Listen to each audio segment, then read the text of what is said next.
ഒരു വശത്ത് സാക്ഷാൽ ലയണൽ മെസ്സിയും സംഘവും അടങ്ങുന്ന ലോക ചാമ്പ്യന്മാർ, മറുവശത്ത് ലോക ഫുട്ബോൾ വേദിയിൽ ആദ്യമായി കാലുകുത്തുന്ന ഈ ലോകകപ്പിന് മുൻപ് ആരും അധികം കേട്ടിട്ടില്ലാത്ത കാബോ വെർദെ എന്ന കുഞ്ഞൻ രാജ്യം.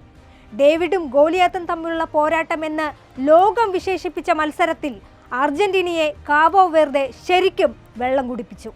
അടി തിരിച്ചടി എന്ന ലെവലിൽ അവസാന നിമിഷം വരെ മത്സരം കൊണ്ടുപോയ കാബോ വെർദെ അർജന്റീനയുടെ 20 ഗോൾ ശ്രമങ്ങളാണ് തടുത്തിട്ടത്.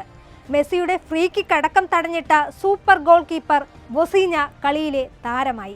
ലോക ചാമ്പ്യന്മാരായ അർജന്റീനയെ അവസാന നിമിഷം വരെ വിറപ്പിച്ചാണ് അരങ്ങേറ്റക്കാരായ കാബോ വെർദെ കീഴടങ്ങുന്നത്. അസാമാന്യമായ പോരാട്ട വീര്യവും പ്രതിരോധ കരുത്തും കാട്ടിയാണ് ലോക ചാമ്പ്യന്മാരെ കാബോ വെർദെ നേരിട്ടത്. ഫുട്ബോൾ ചരിത്രത്തിൽ ഇടം നേടിയ 2 ഗോളുകളാണ് കുഞ്ഞൻ രാജ്യമായ കാബോ വെർദെ അർജന്റീനയ്ക്കെതിരെ അടിച്ചത്. 29-ാം മിനിറ്റിൽ ലയണൽ മെസ്സി അർജന്റീനയുടെ ആദ്യ ഗോൾ നേടി.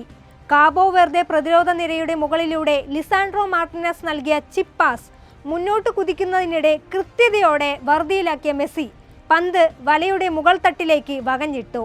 കാബോ വെർദെ ഗോൾ കീപ്പർ ബൊസീഞ്ഞയെ നിസ്സഹായനാക്കിക്കൊണ്ട് പന്ത് വലയിലേക്ക്. ഈ ലോകകപ്പിൽ മെസ്സിയുടെ 7ാം ഗോൾ. 59-ാം മിനിറ്റിൽ കാബോ വെർദെയുടെ ഡെറോയ് ഡ്യുവേർട്ട് ഗോൾ മടക്കി. ഇരു ടീമുകളും ഓരോ ഗോൾ നേടി സമനില പാലിച്ചതോടെ മത്സരം എക്സ്ട്രാ ടൈമിലേക്ക് കടന്നു. പിന്നെ കണ്ടത് ചോര തിളയ്ക്കുന്ന എക്സ്ട്രാ ടൈം. 92-ാം മിനിറ്റിൽ ലിസാൻഡ്രോ മാർട്ടിനസിലൂടെ അർജന്റീന വീണ്ടും ലീഡ് പിടിച്ചെങ്കിലും കാബോ വെർദെയുടെ പോരാളികൾ തോൽക്കാൻ തയ്യാറായില്ല. 103-ാം മിനിറ്റിൽ സിഡ്നി ലോപ്പസ് കബ്രാലിലൂടെ അവർ വീണ്ടും അർജന്റീനയുടെ നെഞ്ചിലേക്ക് ഗോൾ അടിച്ചു കയറ്റി. ഒടുവിൽ നിർഭാഗ്യം ഒരു സെൽഫ് ഗോളിന്റെ രൂപത്തിൽ കാബോ വെർദെക്ക് മുന്നിൽ അവതരിച്ചു.